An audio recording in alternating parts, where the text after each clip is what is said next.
नमस्कार, मी गिरीश चंदने। माझे फेसबुकवरती खूप व्हिडिओ आपण बघत असतात, त्याच्याबद्दल मनापासून धन्यवाद। यशोगाथेमध्ये आज एक आपला अतिशय जिव्हाळ्याचा प्रश्न मी मांडलेला आहे। तर ही सगळी मेहनत करताना जेव्हा आपण घर बांधतो तेव्हा ते घर बांधताना एक गोष्टीकडे आपण दुर्लक्ष करतो, त्या गोष्टीवरतीच हा व्हिडिओ आहे। कारण याच्यामधनं खूप सुंदर आणि जगावेगळी इन्फॉर्मेशन तुम्हाला मिळणार आहे आणि ती इन्फॉर्मेशन पुन्हा पाणी या संदर्भामध्येच आहे। तर हे प्रत्येकाचं म्हणजे त्याला लागणारे मजूर, त्याला लागणारा कॉन्ट्रॅक्टर, सिमेंट, रेती, खडी1, खडी2 आणि सर्वात महत्त्वाचं म्हणजे पाणी।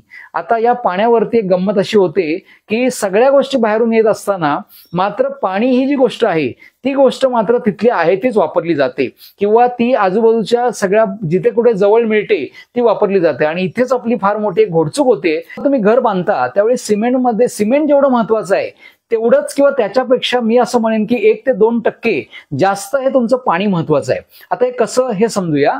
तुम्ही घर बांधताना तुम्ही पाया बांधता, प्लेन बांधता, स्लॅब बांधता, प्लास्टर करता, या सगळ्यामध्ये सिमेंट वापरलं जातं, त्याच्याबरोबर रेती, प्लास्टर, सँड वगैरे वगैरे बऱ्याच गोष्टी वापरल्या जातात आणि ते वापरताना आपण काय करतो तर आपण त्याच्याबरोबर लोकली अवेलेबल असलेलं पाणी वापरतो। आता आमच्या एक ओळखीच्या ज्या डॉक्टर आहेत नूतन पाठक सरोळकर, त्यांनी या विषयावरती डॉक्टरेट पूर्ण केली आणि त्यांनी हे सिद्ध केलं की जर का तुम्ही चांगल्या क्वालिटीचं पाणी वापरलं, वॉटर कनेक्शनच्या माध्यमातून वापरलं, चांगलं पाणी वापरलं तर तुमच्या घराचं कन्स्ट्रक्शन खूप चांगल्या पद्धतीने होईल आणि तुमचं सिमेंटची जी ताकद आहे ती वाढली जाईल। तर मूळ विषयाकडे येऊया की पाणी किती महत्वाचं आहे। तर याचं कारण असं आहे की सिमेंट बरोबर पाणी मिक्स केलं जातं आणि सिमेंट आणि पाण्याची जेवढी अभिक्रिया चांगली होईल तेवढंच तुमचं घराचं काम हे चांगलं होतं। आता आपण एक घराचा फोटो बघूया।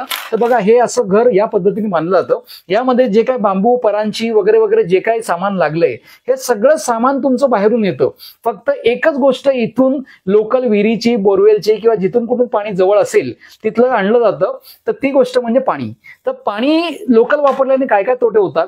एक म्हणजे तुमचं लोकल पाणी वापरलं म्हणजे वाईट असातला भाग नाहीये। तुम्ही जर कोकणामध्ये असाल तर तुम्हाला कुठेही पाण्यासाठी वेगळं जायची गरज नाहीये, तुम्हाला आहे ते पाणी वापरता येईल। कारण कोकणामध्ये पाण्याचा TDS खूप कमी आहे आणि चांगलं पाणी आहे, पिण्यायोग्य पाणी आहे, त्यामुळे ते वापरता येतं। पण तेच जर का तुम्ही खानदेश, मराठवाडा, काही भाग पश्चिम महाराष्ट्राचा ज्यांच्याकडे धरणाचं पाणी नाहीये, ज्यांना कोयनेचं पाणी मिळतं, त्यांनी याचा विचार करू नका, जे पाणी तुम्हाला मिळतं ते वापरा।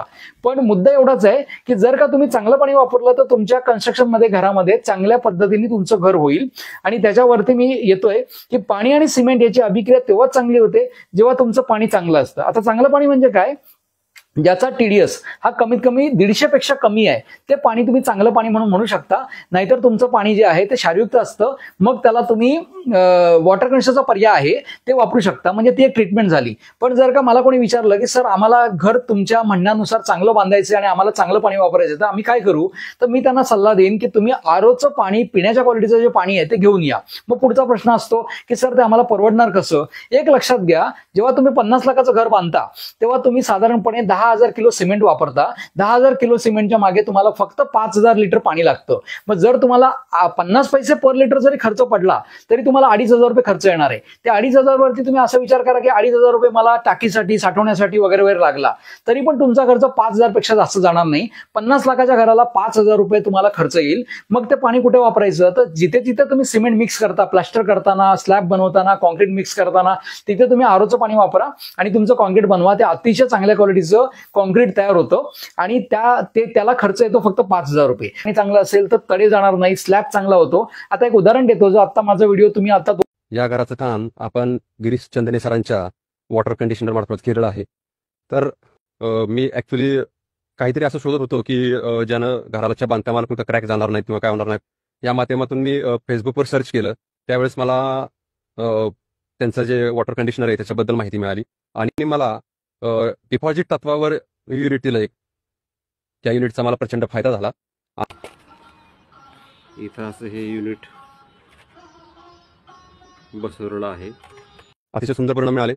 यात असं आहे की दोन्ही कामं म्हणजे माझ्या मावस भावाचं काम आणि माझं काम एकाच वेळी चालू झालं होतं। एकाच कॉन्ट्रॅक्टरला आपण हे काम दिलं होतं आणि यामध्ये असा गोंधळ झाला होता की मावस भावाचं कामाचं जे झालं आहे त्याचा स्लॅब ते पाणी न वापरल्यामुळे लिकेज राहिला आहे। आपला स्लॅब कोणत्याही ठिकाणी सिंगल लिकेज तर मला सरांनी दिलेलं जे इक्विपमेंट आहे, वॉटर कंडिशनर आहे, त्याचा मला अशा प्रकारे प्रचंड फायदा झाला आहे।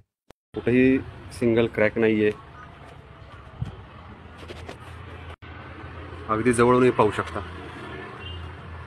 रेंट नाहीये. कसं वापरायचं प्रोडक्ट? ते प्रोडक्ट जे असतं ते पंपाबरोबर वापरलं जातं. तुम्हाला व्हिडिओमध्ये दिसतंय फोटोमध्ये एक पंप असतो, तो टाकीमधनं पाणी घेतो, वॉटर कनेक्शनमध्ये टाकतो आणि पुन्हा पुन्हा पाणी फिरवतो. म्हणजे थोडक्यामध्ये तुम्हाला एक 200-250 रुपयाचं लाईट बिल येणार आहे. वॉटर कनेक्शनचा कुठलाही रेंट तुम्हाला द्यायचा नाही अनुभव आहे.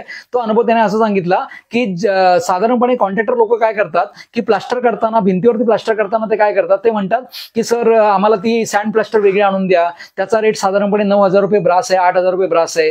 तर हे म्हणाले तुम्ही असं काय करू नका, मला परवडणार नाही, तुम्ही माझा आहे त्या वाळूमध्ये तुम्ही ते काम करा. म्हणून त्यांनी ते 3,000 रुपये ब्रासची जी काही लोकल वाळू होती त्याच्यावरती प्लास्टरिंगचं काम केलं.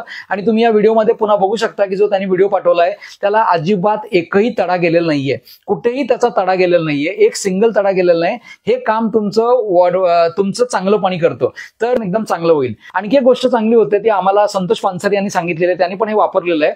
तर ते म्हणाले की सर आमच्याकडे जो पांढरेपणा वगैरे जो येतो ना, हार्ड क्षारयुक्त पाणी असल्यामुळे जो पांढरेपणा येतो तो अजिबात येत नाही. यात आणखी एक उदाहरण आठवलं, आदित्य शिंदे नावाचे एक शिर्डीच्या इथे शेतकरी आहेत. त्यांनी हेच कन्स्ट्रक्शनसाठी आमचं एक इक्विपमेंट घेतलं डिपॉझिटवरती आणि त्यांनी वापरलं. ते व्हिडिओ नंतर बनवून देणार आहेत. पण त्यांनी सांगितलं की सर ती प्लंबिंगसाठी जी जरी मारणारी लोक आहेत ना, ती जरी मारताना त्यांना इतकी फिनिशिंग चांगली आली की त्याने एखाद्या दगडामध्ये जरी मारल्यासारखं ती जरी मारली जाते. असा हा सगळ्या व्हिडिओचा विषय होता. कन्क्लुजन एवढंच काढतोय की कन्स्ट्रक्शनमध्ये पाणी हे जितकं चांगलं तेवढं तुमचं कन्स्ट्रक्शन आयुष्यामध्ये जे घर बांधायचंय ते घर तुम्हाला चांगलं मिळेल, चांगलं बांधता येईल.